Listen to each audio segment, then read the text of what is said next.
Hello traders, ഇന്നത്തെ എൻ്റെ video നമ്മുടെ ബഡ്ജറ്റ് വിശേഷങ്ങളെന്ന് പറഞ്ഞ ഒരു വീഡിയോയാണ്. അതായത് ബഡ്ജറ്റിന് മുൻപേയും ബഡ്ജറ്റിന് ശേഷവും നിഫ്റ്റി എങ്ങനെ പോയി, ബഡ്ജറ്റിൻ്റെ അന്ന് നിഫ്റ്റി എങ്ങനെ മൂവ് ചെയ്തു എന്ന് പറഞ്ഞ ഒരു ബഡ്ജറ്റ് അനാലിസിസ് വീഡിയോയിലേക്ക് ഏവർക്കും സ്വാഗതം.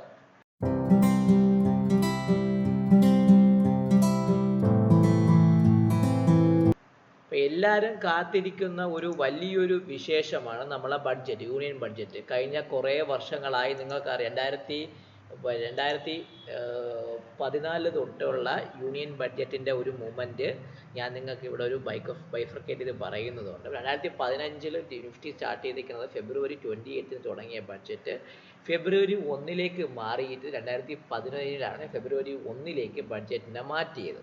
സോ ബഡ്ജറ്റിൻ്റെ ഇപ്പം 2015 തൊട്ട് 14 തൊട്ടുള്ള എല്ലാ ബഡ്ജറ്റിൻ്റെയും അനാലിസിസ് വ്യക്തമായിട്ട് ഈ വീഡിയോയിൽ പറഞ്ഞിട്ടുണ്ട്. ബഡ്ജറ്റിന് മുമ്പേ മാർക്കറ്റ് എങ്ങനെ പോയിട്ടുണ്ട്, പ്രീ ബഡ്ജറ്റ് റാലി കിട്ടിയിട്ടുണ്ടോ, പോസ്റ്റ് ബഡ്ജറ്റ് റാലി അല്ലെങ്കിൽ post budget downward move market വന്നിട്ടുണ്ടോ എന്നൊക്കെ നമുക്ക് വ്യക്തമായിട്ട് ഓർക്കാം. കഴിഞ്ഞ വർഷം നമുക്ക് വന്ന ബഡ്ജറ്റ് മിഡിൽ ക്ലാസ് ഫാമിലിക്കും ഭയങ്കര നെഗറ്റീവായ ഒരു ബഡ്ജറ്റായിരുന്നു. പ്രത്യേകിച്ച് നമ്മളെപ്പോലുള്ള ട്രേഡേഴ്സിന് അറിഞ്ചും പൊറിഞ്ചും പണി കിട്ടിയ ഒരു ബഡ്ജറ്റായിരുന്നു കഴിഞ്ഞ വർഷം വന്നത്. സ്റ്റോക്ക് മാർക്കറ്റിൽ വളരെയധികം ഇഷ്ടംപോലെ കുറേ, അതായത് നമ്മുടെ ട്രേഡിങ് വോളിയം കർബ് ചെയ്യുന്ന രീതിയിലും ട്രേഡിങ്ങിൻ്റെ ആ ഒരു സ്മൂത്ത്നെസ് ഒക്കെ കട്ട് ചെയ്യുന്ന രീതിയിലൊക്കെ വളരെ ഒരു ഇഷ്ടംപോലെ ഒബ്സ്ട്രക്ഷൻസും ഇഷ്ടംപോലെ റൂൾസൊക്കെ മാർക്കറ്റ് കൊണ്ടുവന്നു, സെബി കൊണ്ടുവന്നു. അതുകൂടാതെ ബഡ്ജറ്റ് വളരെയധികം കുറേ ടാക്സുകളൊക്കെ കൊണ്ടുവന്നു. അപ്പോൾ നമ്മൾ നോക്കുന്ന സമയത്ത് ബഡ്ജറ്റിൻ്റെ മുമ്പേ 2014 തൊട്ട് നമ്മൾ നോക്കുന്ന സമയത്ത് 2014 നിഫ്റ്റി ബഡ്ജറ്റിന് 10 ദിവസം മുമ്പേ പ്രീ ബഡ്ജറ്റ് റാലി നോക്കാൻ വേണ്ടിയാണ് ഞാൻ ഈ ഒരു സ്ലൈഡ് നിങ്ങൾക്ക് പറയുന്നത്. അപ്പോൾ ഈ ഒരു സാധനം നിങ്ങൾ വീഡിയോ പോസ് ചെയ്ത് നിങ്ങൾ നോക്കുകയാണെങ്കിൽ നിങ്ങൾക്ക് വ്യക്തമായിട്ട് മനസ്സിലാവും. 2014 7500 തുടങ്ങിയ മാർക്കറ്റ് ബഡ്ജറ്റ് ഡേറ്റ അന്ന് 7600 അവസാനിച്ചു. ചുരുക്കി പറഞ്ഞാൽ ഏകദേശം 1.33% അപ്വേർഡ് മൂവ്മെൻറ്റ് തന്നായിരുന്നു. അതായത് പോസ്റ്റ് പ്രീ ബഡ്ജറ്റ് റാലി തന്നായിരുന്നു. 2015 1.19% പ്രീ ബഡ്ജറ്റ് റാലി തന്നു. 2016 2.74% പ്രീ ബഡ്ജറ്റ് റാലി തന്നു. 2017 3.61% പ്രീ ബഡ്ജറ്റ് റാലി തന്നു. 2018 3.85% പ്രീ ബഡ്ജറ്റ് റാലി തന്നായിരുന്നു. 2019 4.85% റാലി തന്നായിരുന്നു. 2020 1.67% റാലി തന്നു. 2021 എത്രയാണ്, 2.17% റാലി തന്നു.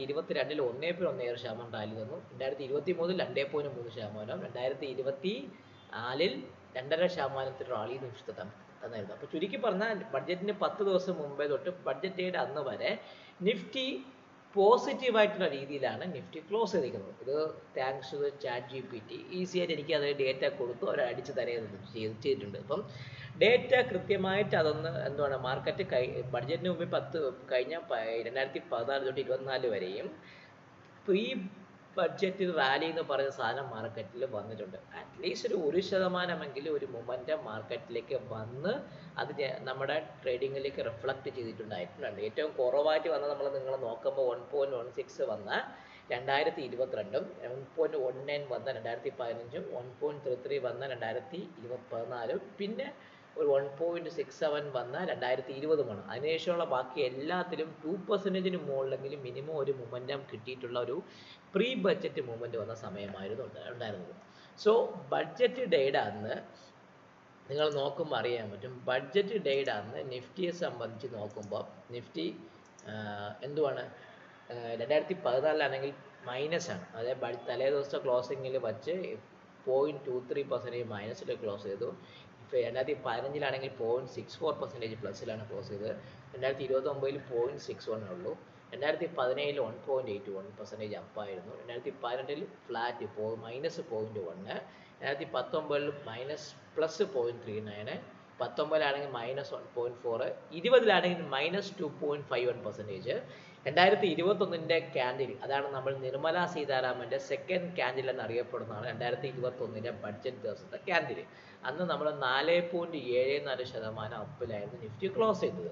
2022 1.37%, 2023 0.26% മൈനസിലൊക്കെയാണ് മാർക്കറ്റ് ക്ലോസ്. ചുരുക്കി പറഞ്ഞാൽ ആകെപ്പാടെ 2 മാസങ്ങളിൽ മാത്രമേ 2 പ്രാവശ്യം 3 പ്രാവശ്യം അല്ലെങ്കിൽ 4 പ്രാവശ്യങ്ങൾ മാത്രമേ ചുരുക്കി പറഞ്ഞാൽ 1% മുകളിൽ പോയിട്ടുള്ളൂ. വൈൽഡായിട്ടുള്ള മൂവ്മെൻറ്റ് തന്ന ആകെപ്പാടെ 2020-ലും 2021-ലും മാത്രമേ 2% മുകളിൽ മൂവ്മെൻ്റ് ഉള്ള ഒരു വൈൽഡ് മൂവ്മെൻറ്റ് കിട്ടിയിട്ടുള്ള സമയം. ചുരുക്കി പറഞ്ഞാൽ നിർമ്മാതാവിൻ്റെ ഒരു ബഡ്ജറ്റായിട്ട് അന്നൊരു എന്താണ് പ്രോമിസിംഗ് ആയിട്ടുള്ള ട്രേഡിംഗ് ഓപ്പർച്യൂണിറ്റി കിട്ടിയിരിക്കുന്നത് 2021 നിർമ്മല സീതാരാമൻ്റെ ക്യാൻഡിലിൽ അന്ന് മാത്രമാണ്. അപ്പം ചുരുക്കി പറഞ്ഞാൽ ബഡ്ജറ്റായിട്ട് എന്താണ് ഇൻട്രാഡേ വോളറ്റൈലിറ്റി ഉണ്ട്. നിങ്ങൾ നോക്കുമ്പോൾ നിങ്ങൾക്ക് അറിയാൻ പറ്റും മാർക്കറ്റ് 75401 നിന്നും 7754 ഏകദേശം 300 പോയിന്റുള്ള മാറിയായിരുന്നു. 2015-ലും 200 പോയിന്റ് മാറി. 2020 200 പോയിന്റ്, ഏകദേശം 200 പോയിന്റ്, ഒരു 350-400 പോയിന്റ് ഉണ്ട്, 100 പോയിന്റ്. 19 ഒന്നുമില്ല, 100 പോയിന്റ്. 20-ലാണെങ്കിൽ 19-ലാണെങ്കിൽ 400 പോയിന്റ് ഉണ്ട്. 20-ലാണെങ്കിൽ ഒരു 400 പോയിന്റ് അടുപ്പിച്ചുണ്ട്. 21-ലും ഒരു 700 പോയിന്റ് മാറിയിട്ടുണ്ട്. 22-ലാണെങ്കിൽ ഒരു 400 പോയിന്റ് മാറി. 23-ലും ഏകദേശം 400 പോയിന്റ്. ചുരുക്കി പറഞ്ഞാൽ ഒരു 1% അല്ലെങ്കിൽ 2% ആയിട്ടുള്ള മിനിമം വോളറ്റിലിറ്റി മൂവ്മെന്റ് ഒക്കെ ബഡ്ജറ്റ് ഡേയുടെ അന്ന് ഹൈ ടു ലോ തരുന്നുണ്ട് മാർക്കറ്റ്. അതായത് വോളറ്റൈലാണ് മാർക്കറ്റ്, ക്ലോസിംഗ് ഒരു ഫ്ലാറ്റ് ആയിരിക്കും, പക്ഷേ ഹൈ ടു ലോ നോക്കുകയാണെങ്കിൽ ഒരു വോളറ്റൈൽ മൂവ്മെന്റമാണ് ബഡ്ജറ്റ് ഡേയിൽ തരുന്നത്. അപ്പം മാർക്കറ്റ് അങ്ങോട്ടോ ഇങ്ങോട്ടോ വലിയ വൈൽഡായിട്ടുള്ള മൂവ്മെന്റ് പ്രതീക്ഷിക്കുന്ന ദിവസമാണ് ബഡ്ജറ്റ്. അറിയാമല്ലോ, നിങ്ങൾക്ക് അറിയാം. കാരണം വോളറ്റിലിറ്റി അന്നുണ്ട്, ഇഷ്ടംപോലെ ന്യൂസുകൾ വരുന്നതുകൊണ്ട് ന്യൂസിനനുസരിച്ച് മാർക്കറ്റ് മാറിക്കൊണ്ടിരിക്കും. സോ വോളറ്റിലിറ്റി ക്ലോസിംഗ് നോക്കുമ്പോൾ നമുക്കൊരു പ്രോമിസ് ഇല്ലെങ്കിൽ അല്ലെങ്കിൽ കൂടി വോളറ്റിലിറ്റി നോക്കുമ്പോൾ എന്താണ് ആസ് എ ട്രേഡർ വോളറ്റിലിറ്റി ഞാൻ പറയാം, നമ്മുടെ ട്രേഡറെ സംബന്ധിച്ച് വോളറ്റിലിറ്റി എന്ന് പറഞ്ഞാൽ ചിറവാണ്, നമ്മുടെ വിങ്സ് ആണ്. നമ്മുടെ വിങ്സ് നല്ല രീതിയിൽ വർക്കാവുന്ന ദിവസമാണ് ബഡ്ജറ്റ് ഡേറ്റ് എന്ന് പറയുന്നത്. സോ അതിനുശേഷം നമ്മൾ നോക്കേണ്ട ഒരു കാര്യം, നിങ്ങൾ പോസ് ചെയ്ത് നിങ്ങൾ വാച്ച് ചെയ്ത് നോക്കുക. പോസ്റ്റ് ബഡ്ജറ്റ് നിങ്ങൾ നോക്കുകയാണെങ്കിൽ 2014 തൊട്ട് 24 വരെയും കുറച്ചെങ്കിലും ചെറിയൊരു റിട്ടേൺസ് അപ്പോഴ് മൂവ്മെൻറ്റ് തന്നിട്ടുണ്ട്. പക്ഷേ 2024 നമുക്ക് അത് ചെറിയൊരു ഇൻട്രീം ബഡ്ജറ്റ് ആയിരുന്നു. അതിനുശേഷമുള്ള ബഡ്ജറ്റിൽ മാർക്കറ്റ് വീക്കായി വരികയാണ്. 2024 നമ്മൾ ജൂലൈയിൽ വന്ന ബഡ്ജറ്റിൽ മാർക്കറ്റ് വീക്കായിരുന്നു. സോ 2014 തൊട്ട് നിങ്ങൾ 23 വരെ നോക്കുകയാണെങ്കിൽ പോസ്റ്റ് ബഡ്ജറ്റും നല്ല മൊമെൻറ്റം തന്ന ബഡ്ജറ്റായിരുന്നു മാർക്കറ്റ്. 2019, 20, 21 ആണെങ്കിൽ 2% മുകളിൽ മൂവ്മെൻറ്റ് ഉണ്ട്. 16-ലും 17-ലും 2% മുകളിൽ മൂവ്മെൻറ്റ്, 14-ആണെങ്കിൽ 2% മുകളിൽ മൂവ്മെൻറ്റ് അടുപ്പിച്ച് ആ ഭാഗത്താണ്. ചുരുക്കി പറഞ്ഞാൽ പോസ്റ്റ് ബഡ്ജറ്റും ഒരു മൊമെൻറ്റം പ്രതീക്ഷിക്കാവുന്ന ദിവസമാണ്. അപ്പോൾ അതാണ് നമ്മളെ ബഡ്ജറ്റിനെ സംബന്ധിച്ച് ഏറ്റവും വലിയ ഇമ്പോർട്ടൻറ്റ്. ബഡ്ജറ്റ് ഡേക്ക് നമുക്ക് മൊമെൻറ്റം കിട്ടിയിട്ടില്ലെങ്കിൽ കൂടി പ്രയർ ടു ബഡ്ജറ്റിന് 10 ദിവസം മുമ്പ് മാർക്കറ്റിൽ മൊമെൻറ്റം വരും. ബഡ്ജറ്റിന് ശേഷമുള്ള മന്തിൽ നമുക്ക് മൊമെൻറ്റം കിട്ടുന്നതാണ്. ചുരുക്കി പറഞ്ഞാൽ എൻ്റെ ഒരു കൺക്ലൂഷനിൽ വെച്ച് ഈ വരാവുന്ന ബഡ്ജറ്റ് അന്ന് വോളറ്റിലിറ്റി കാണുമായിരിക്കും. നമുക്ക് അറിയാം മാർക്കറ്റ് ഓരോ പ്രാവശ്യം കഴിയും തോറും മാർക്കറ്റ് പുതിയ സെറ്റപ്പിലേക്ക് പൊയ്ക്കൊണ്ടിരിക്കുന്നത്. നമ്മൾ പ്രെഡിക്റ്റ് ചെയ്യണത് പ്രൊജക്റ്റ് ചെയ്യുന്ന കാര്യങ്ങളൊക്കെ അല്ല സംഭവിക്കുന്നത്. അപ്പോൾ ചുരുക്കി പറഞ്ഞാൽ നിങ്ങൾക്ക് അറിയാം ഈ ഒരു വീഡിയോയുടെ ഉദ്ദേശം എന്ന് പറഞ്ഞാൽ ബഡ്ജറ്റ് ഡേയുടെ അന്ന് നിങ്ങൾ വലിയ രീതിയിലുള്ള മൊമെൻറ്റം പ്രതീക്ഷിച്ച് പൊസിഷൻ ക്യാരി ചെയ്യുന്നതിനേക്കാൾ നല്ലത് ഇൻട്രാഡേ വൈസ് നിങ്ങൾ ട്രേഡ് ചെയ്യുമെന്നുണ്ടെങ്കിൽ കുറച്ചും കൂടെ ഈസി ആയിട്ട് നിങ്ങൾക്ക് ട്രേഡിങ് ഹാൻഡിൽ ചെയ്യാം. അപ്പം അതിന് ആ ദിവസം നമ്മൾ പൊസിഷൻ എക്സിറ്റ് ചെയ്യുക, ക്യാരി ഫോർവേഡ് ചെയ്യാതിരിക്കുക. ബഡ്ജറ്റിന് ശേഷമുള്ള വലിയ മൊമെൻറ്റ് എന്ന് വരുന്ന ദിവസങ്ങൾ വളരെ കുറവാണ്.